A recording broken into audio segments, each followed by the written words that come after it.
everyone, and welcome back to another episode of Deeper Than Derm, brought to you by the Psoriasis Collective. Here we talk about real life experiences, strategies, and stories that help women of color living with psoriatic disease thrive beyond their diagnosis.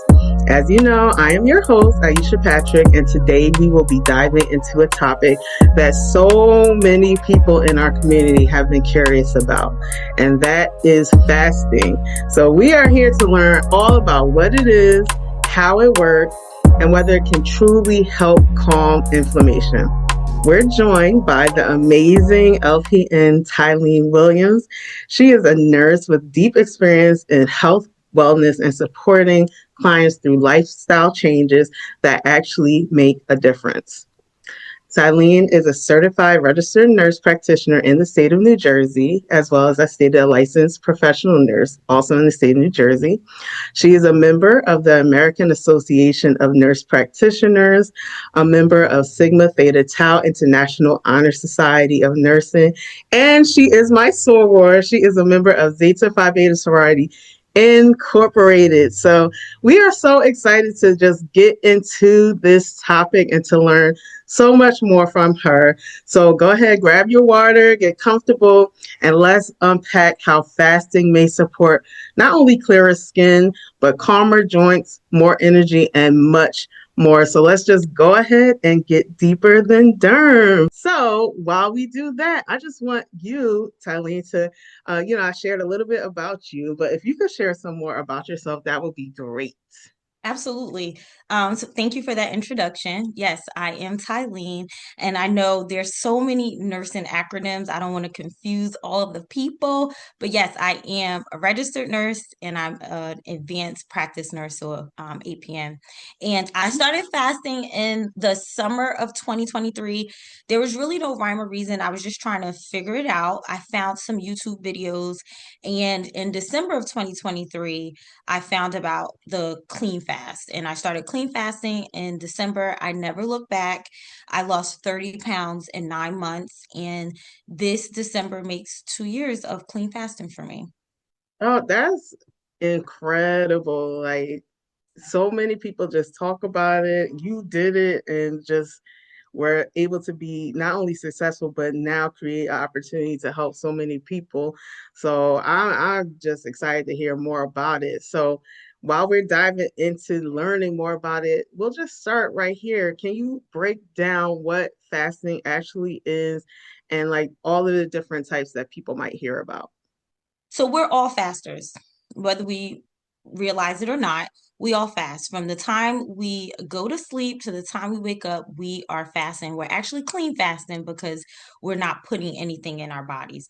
So the real definition of fasting is to not have any calories for a restricted amount of time.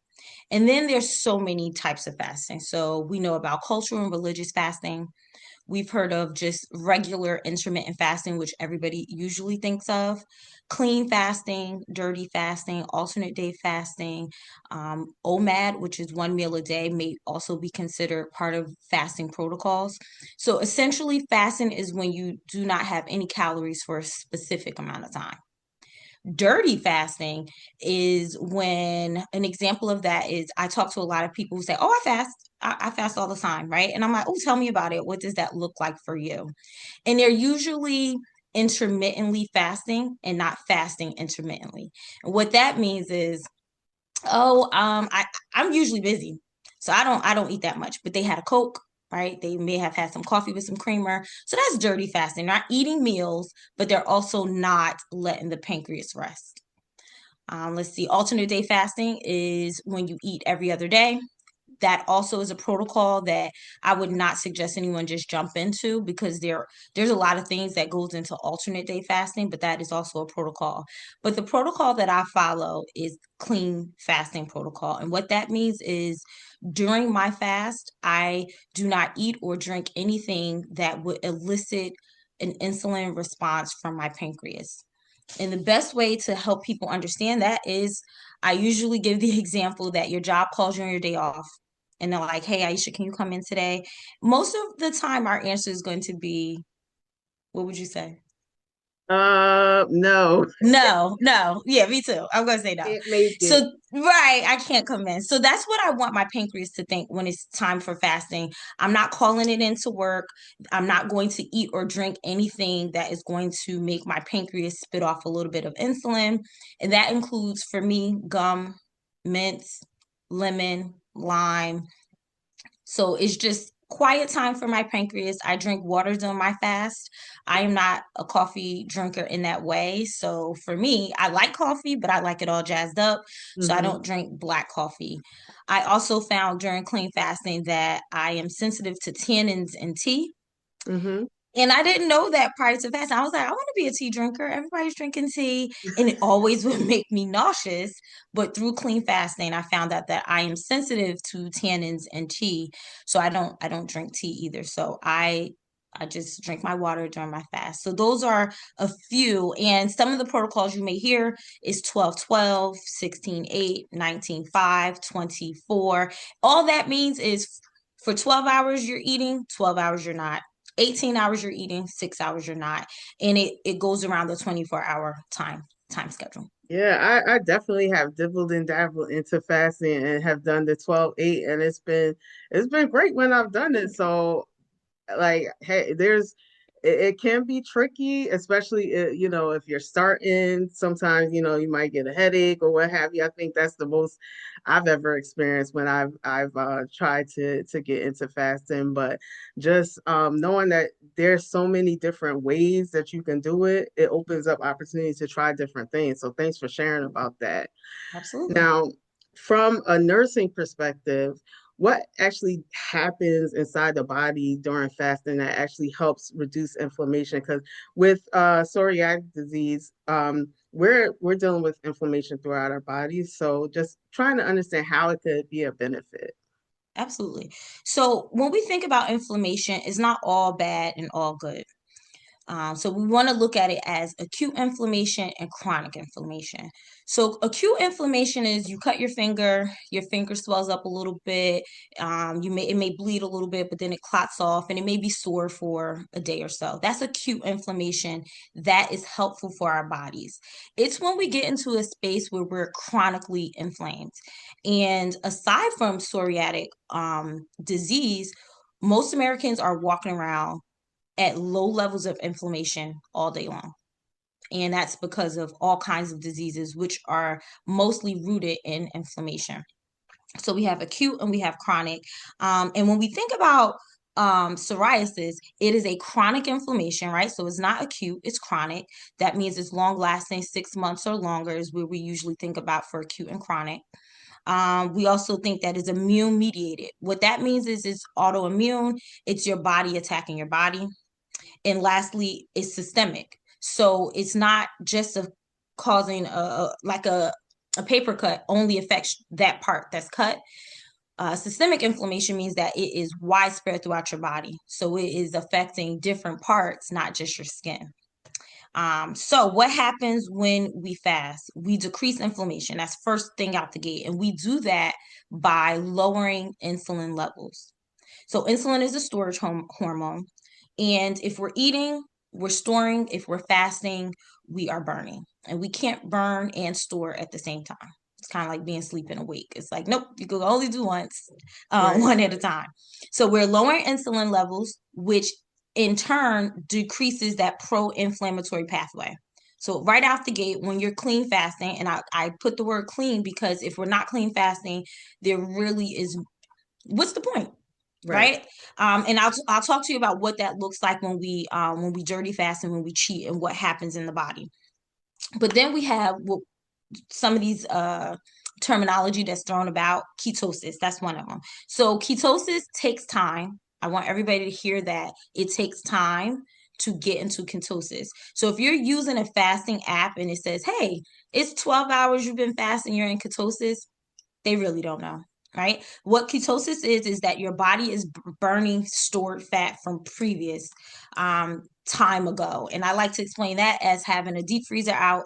And so we're in New Jersey, it's freezing. So we have our deep freezer with all our meats and things, and it's out in the garage and it's cold. That is our stored fat. Then once you burn through all of that stored fat, you start burning through fat that's in the fridge. So that's our in-house fridge, to where you get to a point where you're burning fat from the meal that you ate before. So to get back to the original, we are lowering insulin levels. We are then getting into ketosis. And last but not least is autophagy. And that simply autophagy also takes time. So the app can't tell you you're in autophagy just because you've been fasting for a certain amount of time. But autophagy is self-eating. So we're recycling dirty old cells, we're recycling old protein. So essentially, when we're clean fasting, we are decreasing inflammation, we are promoting cell growth and overturn of junky old cells, and we're getting into ketosis. So you said self-eating. So it's like is eating the fat inside your body. Like think of Pac-Man, right? Yep.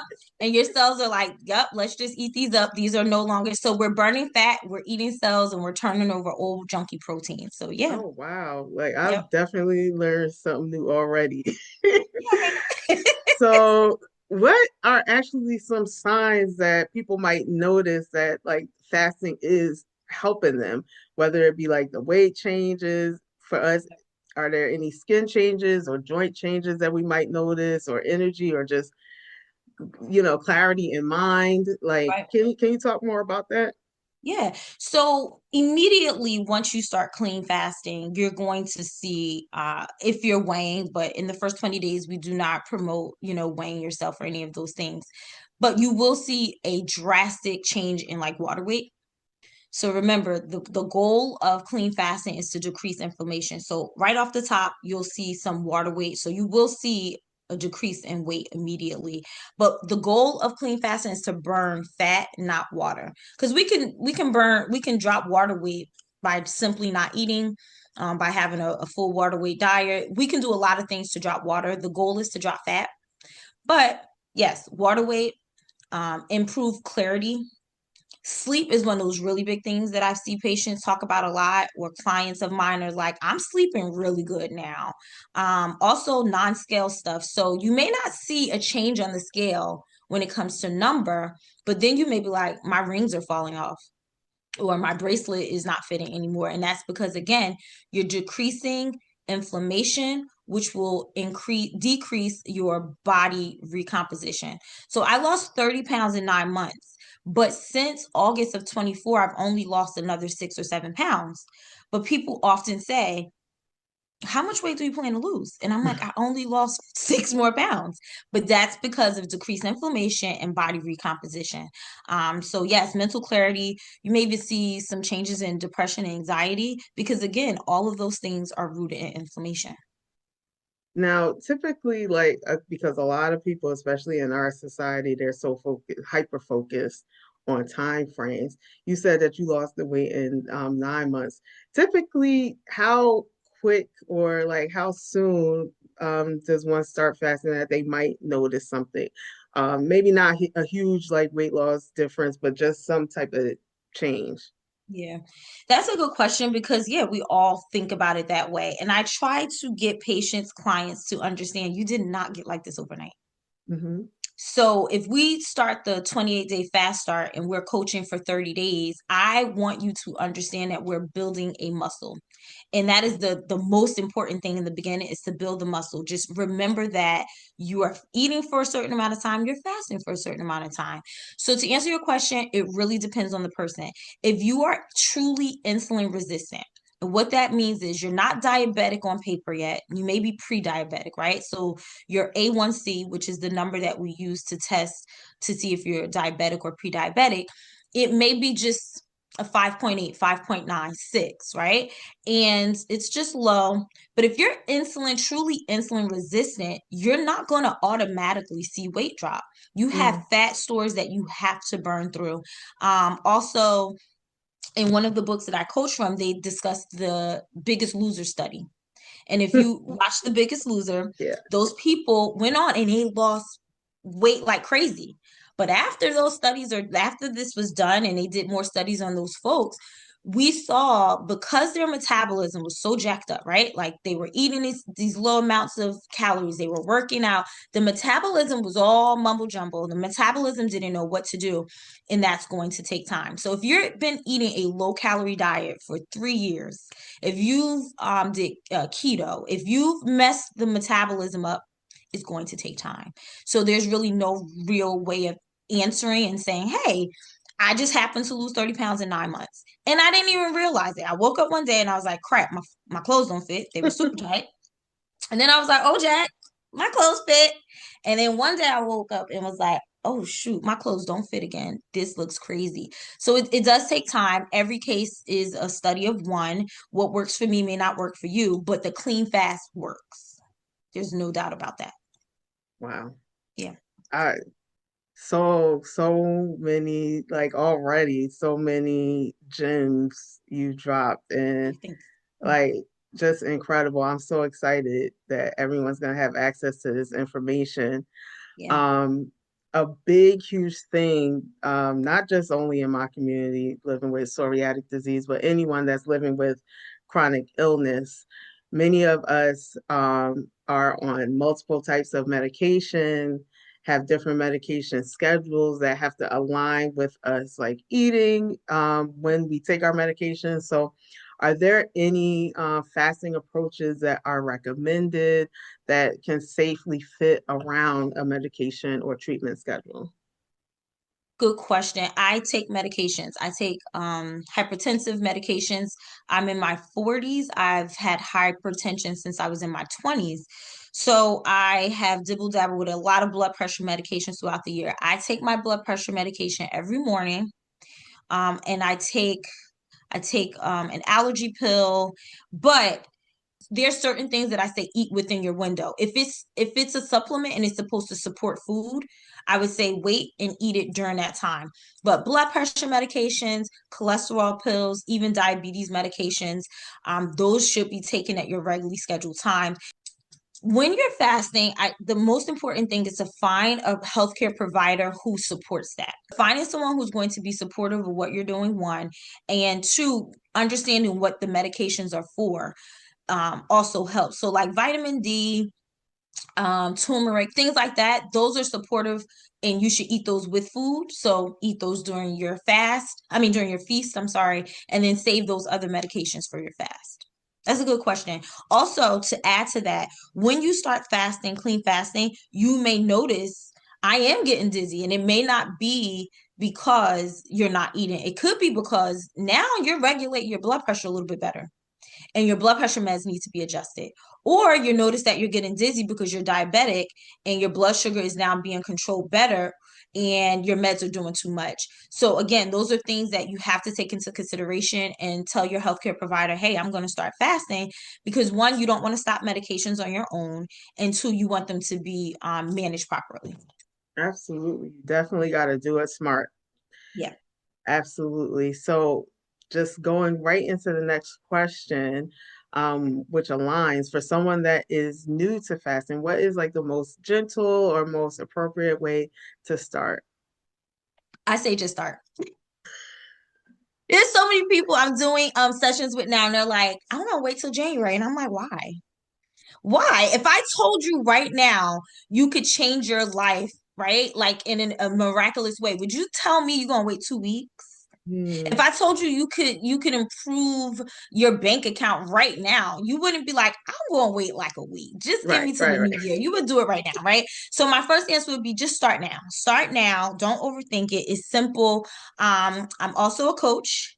I coach from 3 books, but I would say just start. Read, of course, but if a starting point is where you're looking for, I have some resources. Of course, this is one of those books. But yes, start, absolutely do some research, but don't get into your head. Fasting is simple. It is simple and it's free. It's free. It's It's free. free. It's for me. It's free. Now, there are so many different like stories, myths, all those things, misconceptions about fasting. Can you just share some, myths that you want to clear up just from your own experience? Fasting is not a diet. Um, I can't get people to understand that it's not a diet. It's a simple way of eating and not eating. And it's not restrictive. So I had someone ask me one day, like, do you eat the same thing every day? And I was like, God, no, that would be so like, oh, I gotta eat the same thing every day. Absolutely not. I don't even food prep anymore.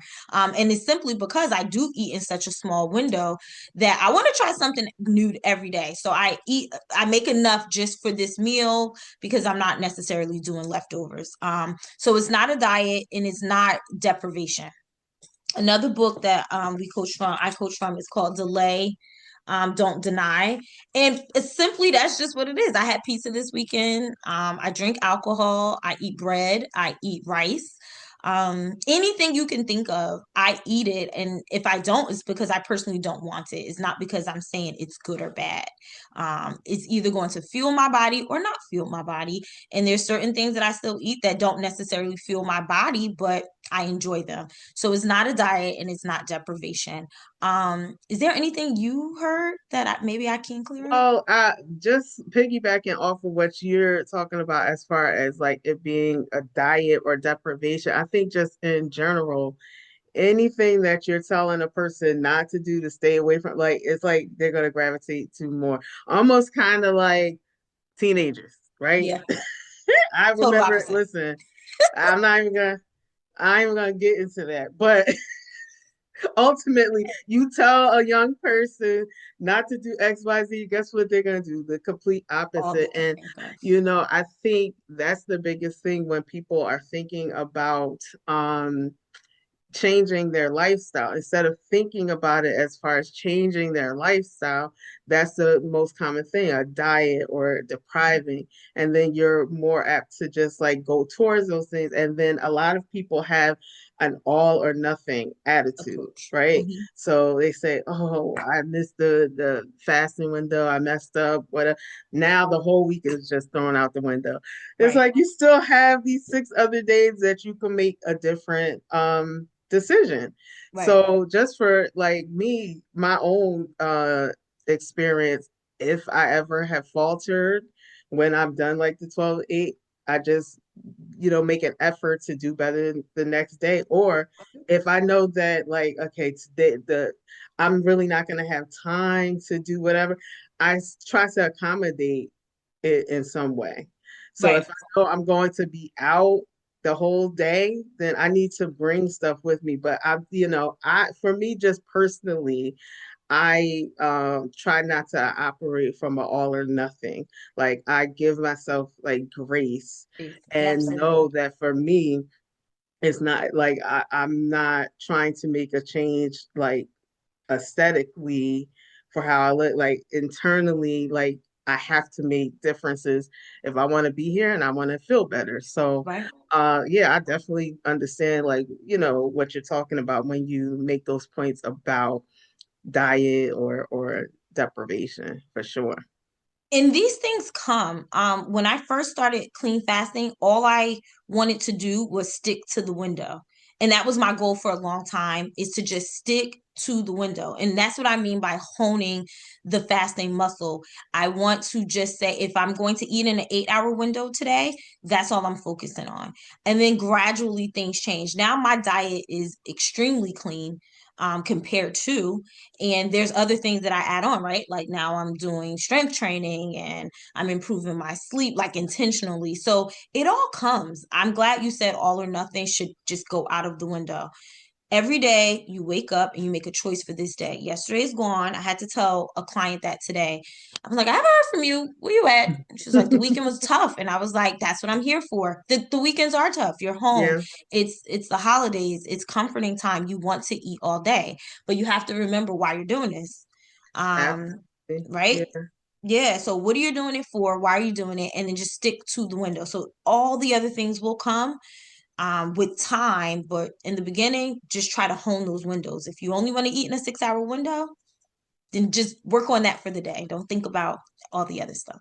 Yeah, I love that you mentioned that. And I had shared with you personally outside of this conversation how I had lost weight just like I wasn't even hardcore with it, but just making those changes and They matter. incorporating fasting helped me to lower my A1C, helped me to even move better. I'm Yeah. on a journey still. I have more weight to lose, but it's going in the right direction. So, you know, knowing these different strategies definitely personally has been helpful for me, for sure. Now, one of the things that people really want to know about are like, what specific types of foods do you encourage through fasting? Because some people might say, okay, well, I have these hours that I can eat. I'm just going to go ham. I'm going to eat the pizza. I'm going to eat the fried chicken. I'm just not going to eat it after 8 p.m. Yeah. Can you talk about what are like the best choices or more recommended choices to eat during those fasting or feasting windows rather? I'm going to disappoint the audience. I don't have anything. And here's why. To go back to what we just said, at some point, it all starts to figure itself out. In the beginning, I ate to gluttony during my window. I was like, okay, and I started, once I started the book, I was stuck on a 6 hour window for a very long time. Most of my weight loss was during 6 hours. 6 hour eating window. So I was doing 2 to 8, I believe, at that time. And I was eating whatever I want. And I still lost the weight. But then I got to a point where I was like, over fasting isn't going to get me to my goal. I lost 30 pounds. I do believe that your body does have a set point. And I believe that my set point is here. So my highest weight was 169.5. I weigh daily, and this is how crazy weight works. Yesterday on the scale, I was 132. I had a primary care appointment. I weighed myself before I got there. I was 138 today. If you only weigh yourself here, there, everywhere, you're really not going to get. So it's just a number on a scale. It's just a Right. part of the picture. So I don't have an answer to what to eat and what not to eat because that is a decision that's personal to you. Again, this is a study of one. The foods that I eat may not work for you. The two women that I follow their podcasts, their books, one of them is a real big meat eater and the other one is not. So my recommendation will be to eat real food as much as possible. And you can make that taste as good or as bad as you want, but real food 80% of the time. So yes, I still do snack, but my snacks are different. If someone told me last year I wouldn't buy Doritos, I would be like, you're crazy. You're crazy. I don't remember the last time I bought Doritos, and it is not an intentional, you can't do that thing. They don't taste good to me anymore. It does Mm. nothing for my body. If I open and I eat it, it's going to mess up my appetite. Speaking of appetite, fasting, if you ever try to feed a child, and you have children, you know this, if you ever try to feed a child who does not want to eat, you're never going to get it done. It's not going to happen. Nope. So clean fasting, like some of the GLP-1 drugs, it puts satiety back in order. And what that means is you know when you're hungry, you know when you're not. So if I open my window today and I'm like, oh, I want to eat a real big meal later, and I open it with some Doritos, I can kiss it goodbye. My brain has already been set to this nonsense. So now I just want Doritos or something that's with no calories to it, and it's going to mess up the meal. So real food as much as possible, and only you can decide what that looks like for you. Can I just say a couple people who right off the top should not fast? Oh, I sure. didn't give that Absolutely. information. Pregnant women, breastfeeding women, anyone who is underweight, and we go by the BMI on this one. So if your BMI is 18.5 or less, no fasting for you. If you're a child or a minor, if you've had previous eating disorders, because this can be a slow, right? If you have that history, it could be a slippery slope for someone who's had eating disorder in the past, and anyone with advanced liver or kidney disease. So outside of those hard no's, I do believe that clean fasting should be approached for anyone. Thank you for Okay. sharing that because that's Yes, definitely important information and things that absolutely. people would definitely want to know if they're going to explore this option for sure. Now, you've shared so much information, and you were sharing about two of the resources. Can you just get a little bit more into what your top fasting resources are, whether they're websites, books, sharing your personal information, Yeah. anything that the audience can definitely like go towards and gain more information from. Absolutely. So yes, of course, follow me. On Instagram and TikTok, I'm the Everyday NP, so the Everyday Nurse Practitioner.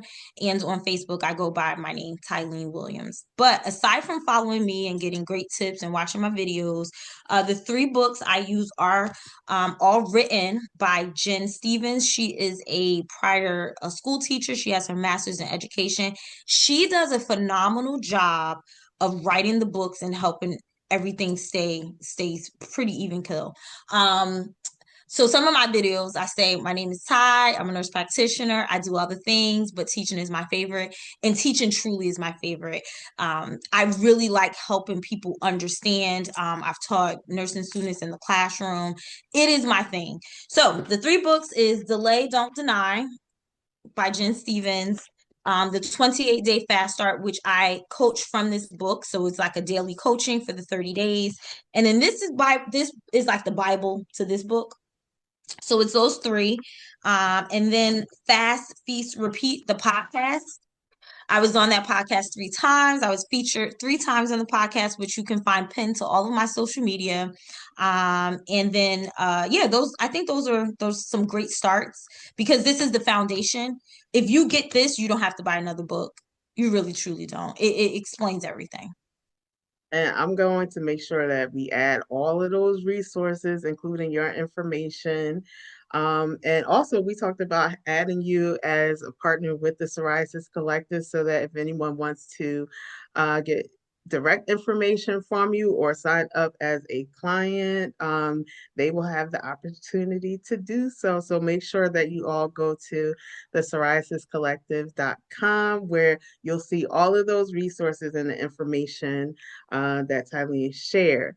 But before we go, first, I want to just thank you for this time. It's been incredible. But before we go, I want to do it's something quick, light, something fun. It's called the Deeper Than Derm name game.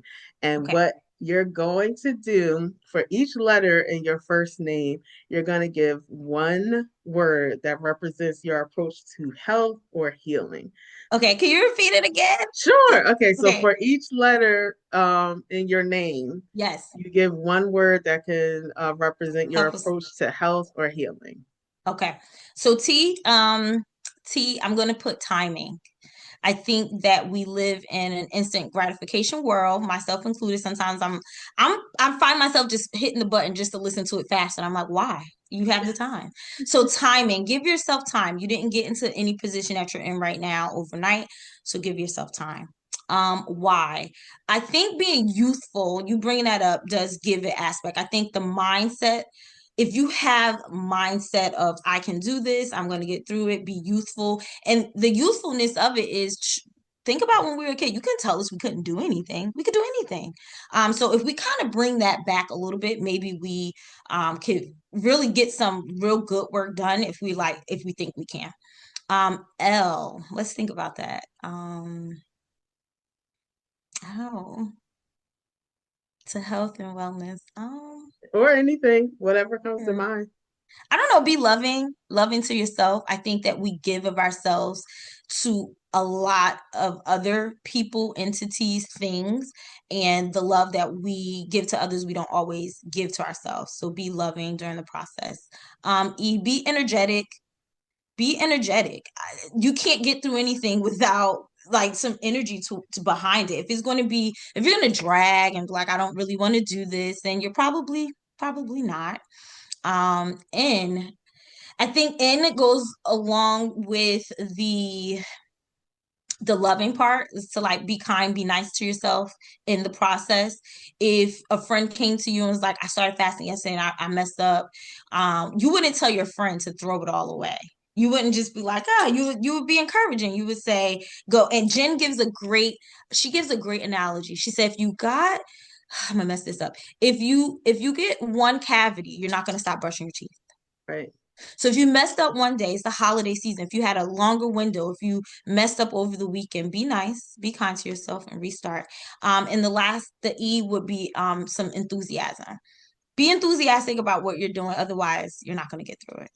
Oh, you did Thank amazing. you. So this has been amazing. This conversation has truly been Yes. everything. I just want to thank you so much for giving us clarity, honesty, and some science behind the fasting, really also in reference to how it impacts inflammation and how we could all just work to make ourselves feel better, look better, all of the things. So A bit healthier. now, for everyone, if today's episode inspired you to explore fasting, remember you can start slow, listen to your body, and always check with your care team.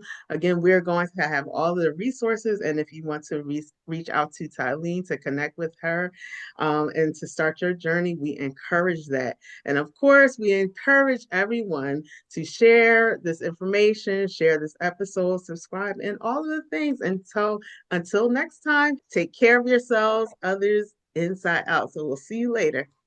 Bye. Bye.